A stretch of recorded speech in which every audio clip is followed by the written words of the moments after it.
welcome to FPL Mate, your best mate for fantasy Premier League content for the 2023-24 season. My name is Dan, and today I have got a team for you for Game Week 14 and beyond that I think is the perfect team. This is the best team. This is the team that I'm going to try and build my personal team towards, and it's given me a lot of inspiration in terms of transfers, and hopefully it will do the same for you guys too. So if you do enjoy this video, make sure you drop a like, do subscribe if you're new around here. Let's have a look at this team that I'm talking about.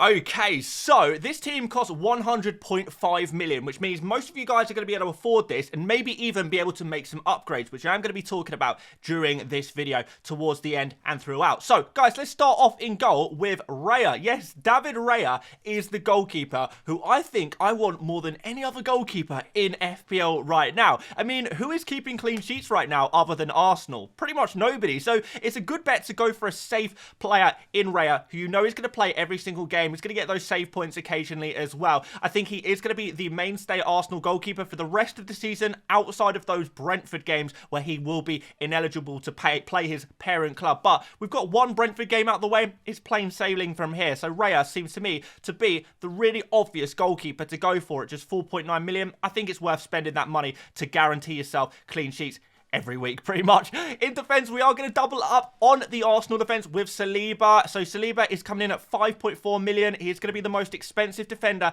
in this team by some distance. But I have to say to you guys, if you do want to go a little bit cheaper than Saliba, I think Gabriel is almost as good as Saliba. I know some people are going to be worried about rotation for Gabriel, and I understand that. Gabriel is not for everyone, but I do think he is going to be a nice replacement for Saliba if you don't want to spend quite this amount of money on Arsenal defenders. But I really would try and double up on the Arsenal defence because they're really the only defence worth doubling up on or even having at all right now, so it would seem. So yes, Saliba, Wolves next, then Luton. Hopefully, there's going to be clean sheets for both Saliba and Raya over these 2 game weeks. And then after that, you know, even in the tough fixtures, I still think Arsenal have that ability to dig in and keep clean sheets. So you would just play them every single game week and not really worry about rotating them because they are the top defence in the Premier League right now.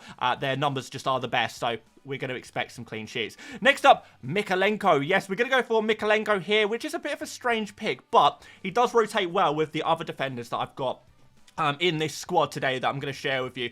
In general, I like cheap defenders right now. I want to pick defenders from kind of top half of the table defenses, and Everton have become that recently. The fixtures are a little bit over the place, but you can play him in those right fixtures. You know, Nottingham Forest, Burnley. These are fixtures you would probably want to play those Everton defenders in. Aside from that, you don't want to spend too much on defenders, really. So we're going cheap, 4.4 million. We're going for a player who has a bit of attacking potential as well. So we do know that even if the clean sheets aren't there, you still do have a chance of getting attacking returns as well from your player. So I do think that is worth considering. Next up, we have got Jamal Lascelles. So we really are going super cheap right now. Like I say, I would just be looking to go for the cheapest defenders possibly. And right now, we still don't know what the return date is on Botman. So I think it's fair to say, just go for Lascelles. If Botman miraculously recovers at some point, deal with that issue when it comes. For now, we don't want to be spending too much on defenders anyway. Lascelles seems pretty nailed on whilst Botman is out. He's doing pretty well. See, scored a goal, which is very, very nice. And I think Newcastle can get back to keeping some clean sheets soon. There is going to be some opportunities. I think Manchester United is a possible clean sheet there. Everton and Fulham, they're going to be clean sheet opportunities as well. And you get that opportunity for 4.1 million. Is it likely that you get clean sheets in these games? I don't know. Is it likely that anyone keeps a clean sheet in any games? No, not really. But at least you know you've only spent 4.1 million on your defender, so you don't need to kind of worry about that. And you can focus on trying to get the FPL points in positions further up the field, such as the midfield. So, midfielders, we're going to start you off with Salah in my dream midfield. Salah plays against Fulham next, then Sheffield United, and a Crystal Palace team that is starting to look a little bit worse recently defensively. So I think Salah is going to have some opportunities to get some goals. We know how good he is. We know what he is all about. He does have some typical Salah games kind of that we've seen over the last 6 months, maybe more, 9 months, where he is playing super wide, maybe more creative than he is goal scoring. But then we get opportunities where he's on the counter-attack, he's on the penalties, and we have moments like the Brentford game where Salah really genuinely did just deserve his points, played super well, and it was a little bit more classic Salah. So we might see a little bit of a mixture of different kinds of Salah that some we prefer to others, but in general, we still know that he is a very, very good FPL asset and not a player I would ever consider leaving out of my team. I think he's super, super important. Next up, Heung-min Son, who is going to be a controversial pick after picking up his third blank in a row, but I have to say, in that Chelsea game a couple of weeks ago, super unlucky not to get any FPL returns in that game. I don't know how many of you guys watched the game against Aston Villa. I did. Son was so close to hauling on multiple times. 3 goals ruled out for offside. He had 2 penalty chances denied. He created 2 huge chances for his teammates that they then squandered. He missed another big chance that was offside. There was lots of crosses coming into him and people constantly trying to feed him. So I think if people are worried about the creativity around Son and whether that's impacting his ability to get FPL points, based on the game against Aston Villa, I don't think that's the case at all. And I think Son will have plenty more opportunities. So I think it's a good thing in a way that Son has blanked a few times, because I think that will actually cause a lot of people to move away from him and to remove him from their team. But I don't think so. I think this Man City game is an opportunity for a player like Son. After that, game against West Ham United, that's going to be a real opportunity for Son as well. So definitely a player I would be more than happy to have, keep, and I still think he is probably the 3rd best FPL asset in FPL right now. So Son, not going anywhere. Definitely a player that I would be keeping. I would be having, I would not be worrying about the blanks, because from what I've seen of him, what I've seen of Spurs, the goals are not done yet. He is going to be coming back with some FPL points very, very soon, believe me. We've got Saka as our next pick in here. Obviously, his numbers are pretty much dreadful. He is not taking shots at all. When he is taking shots, they're from obscure positions, and he never looks likely to score a goal.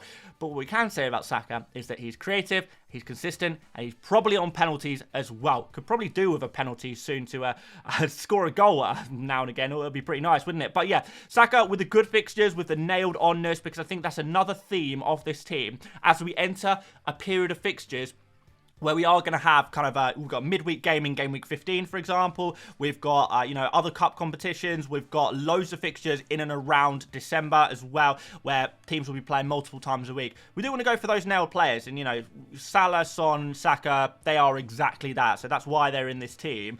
So Saka, will he be able to score loads of FPL points in any individual game week? Probably not, but he's ticking along really, really nicely, and I think it's a really nice, reliable FPL pick, if nothing else. Next up, Bryan Mbeumo is probably going to be the talk of the week. I'm sure a lot of people will be bringing in Bryan Mbeumo, so of course he does make my perfect midfield for game week 14 and beyond. Luton Town is the next fixture, always a nice opportunity. And after that, we've got Brighton, we've got Sheffield, we've got Aston Villa there as well. Oh, Sheffield United, I should say. I know Sheffield Wednesday fans get very upset when I just say Sheffield, so we'll say Sheffield United. It's just because they're the only Sheffield in the Premier League right now. I'm just shortening the name, but I apologise. But yeah, Bryan Mbeumo has got really nice fixtures. We know he's on penalties. We know he's always dangerous. He didn't score against Arsenal, but boy, he come close. By jingo, did he come close? He did.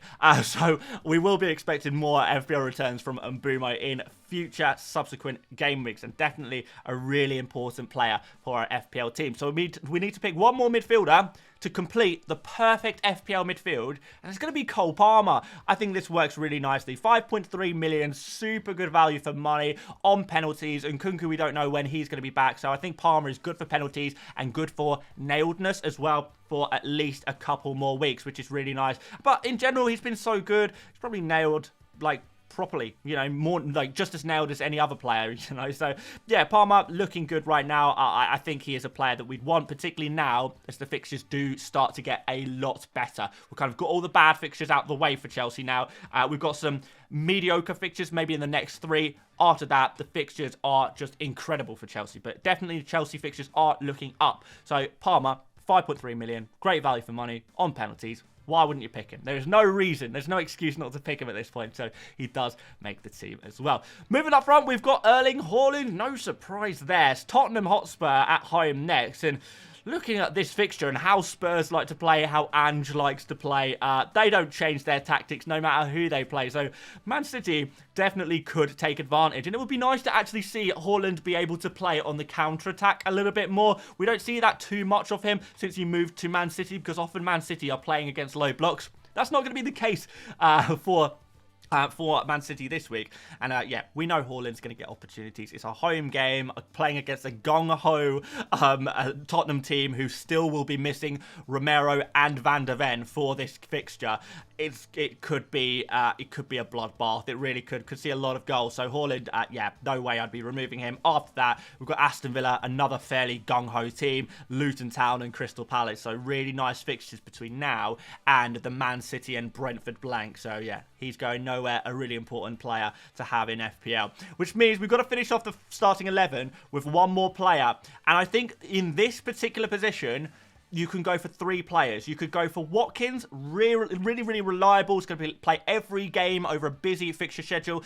He doesn't have great fixtures in the next few. He's got Bournemouth next, but then after that, Man City and Arsenal back-to-back. That's not ideal for Watkins, but he is a good enough player in an attacking enough team that there's still a good chance of goals for him in those games. But yeah, super reliable. Maybe doesn't have fixtures on his side. After that, we have Darwin Nunez. Probably going to be a bit of rotation over busy fixture schedules, but I think Darwin has phenomenal fixtures, just like Salah, Fulham, Sheffield United, Crystal Palace, Man United in the next 4, which is really good. But there is one more player, and I spoke about him last game week during the build-up to Game Week 13. He scored in Game Week 13 as well, so my opinion on him has not changed. It is Alexander Isak, a player who I have been saying for the last week, I need to find a way of getting him into my team because he's my favourite forward in the game right now. Would I sacrifice Watkins or a Darwin for him? Probably not. But if I had a free pick of each of them, I would pick Isak as long as we do get, maybe reconfirmation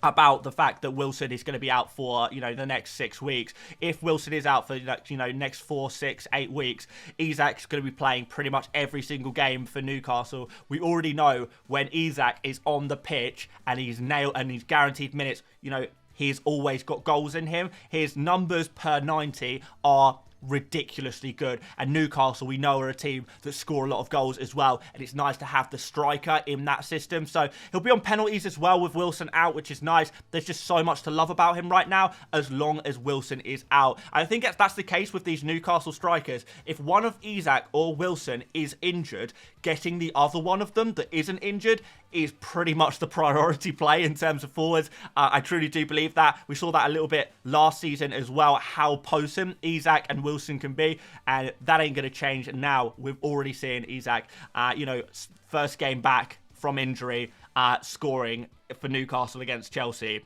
There's more to come, believe me, there really is more to come. So Manchester United at home, I think is actually an okay fixture. Everton after that, Spurs after that, maybe not as bad as they look on paper. And then Fulham, and then after that, the fixtures just get really good for Newcastle. So yes, I'm excited about this pick. He's a player I really want to find a way of getting him into my team. So yeah, definitely for me, a recommendation for you guys, Alexander Isak. What a boy. So let's go onto the bench, guys. We've got Strakosha, nice cheap 3.9 million goalkeeper. We've got Charlie Taylor, who has got some decent fixtures coming up, to be fair. Sheffield United at home this week, so you could even potentially play him this game week if you wanted to.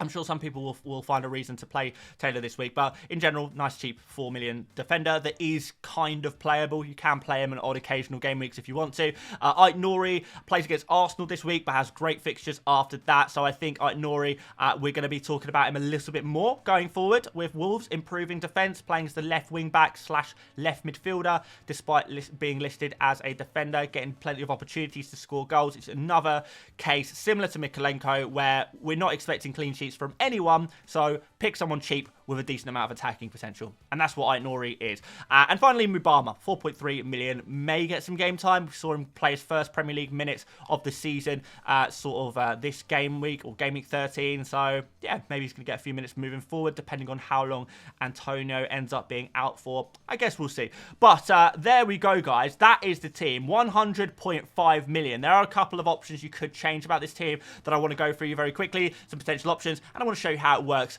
for future game weeks as well. So let's do that next. Okay guys, so we are on the Fantasy Football Hub My Team tool. If you want to check this tool out, you can actually get free access, full access to this tool and all tools on the website for 30 days. You get a 30-day, you know, it's for Black Friday. I think they're ending the deal very soon, but for Black Friday, you can just use all of the tools for free.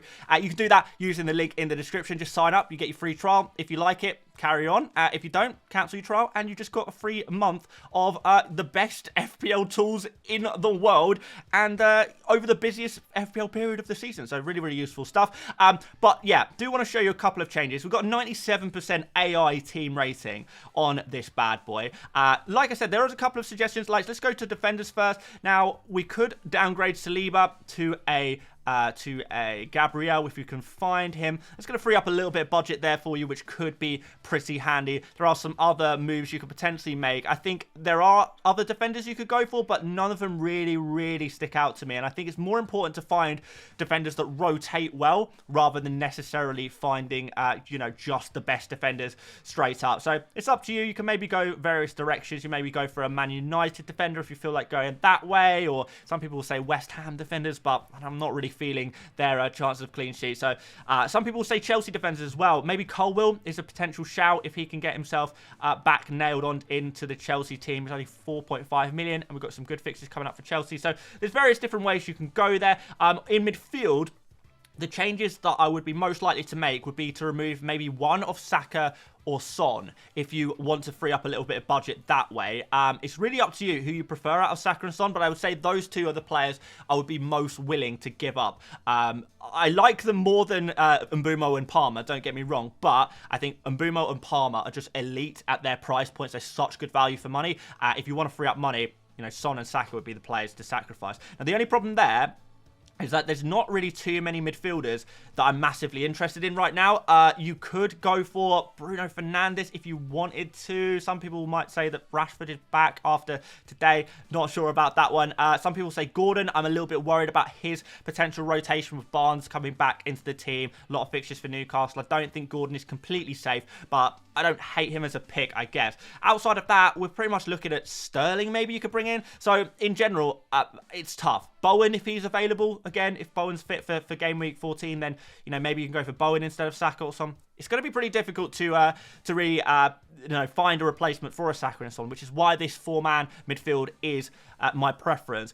For forwards, if you've got a little bit more money, you want to upgrade Isak to Watkins, that's definitely going to be an option for you, but he does cost quite a little bit more than Isak. Of course, Darwin is an option as well. He's got slightly more, just slightly more than Isak, so maybe you could go for him as well. But I think the midfield and forwards, you know, the midfield I think is pretty much set. The forwards, you have an option on that second player. For defense, it really is anyone's game, and I really don't know where to go. You know, you could even, if you don't have Raya, I guess you could double up with Gabriel and Saliba. I don't hate that, but again, then who do you pick for your goalkeeper? The other options don't look great. Do you go for, I mean, I don't even know. I wouldn't even know where to start of what goalkeeper to go for. Could you go for Sanchez at Chelsea, perhaps? I mean, maybe. I probably wouldn't go for Johnston at this point. I think Crystal Palace defence is looking slightly worse. I don't know. So, yeah, it's tough right now to try and pick defenders and goalkeepers, which is just Arsenal and then just pick a load of cheap players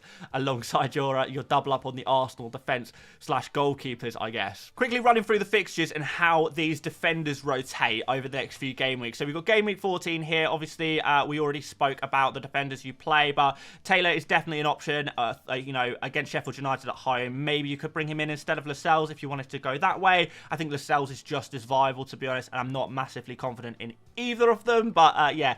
Anyway, moving forward, keep trying to just play the fixtures. Nori would come in for Mikalenko. Then you do another rotation in Game Week 16. Mikalenko comes in, and this time Lascelles drops to the bench because Lascelles plays Spurs away. Game Week 17, we do another switcheroo. This time Taylor probably comes in at home against Everton, but Mikalenko could also come in. I think they're both probably equally viable. You could do Mikalenko away against Burnley or Taylor at home against Everton. Whatever works for you. I probably lean towards maybe Mikalenko just because of the attacking potential maybe. But then Game Week 18, you know, we've got some blanks there. We have got the likes of, you know, Lascelles who has to come in, Taylor who has to come in. I think that's okay, but the other way you could do it is if instead in the forward slot, and you can maybe do this week, or you can maybe do this later down the line, you can maybe upgrade a Mubama to a Chris Wood. He only costs 0.6 more than Mubama if you have that budget to go a bit luxury here. And you do get an extra player who plays against Bournemouth this week, and maybe that's going to be of interest to you,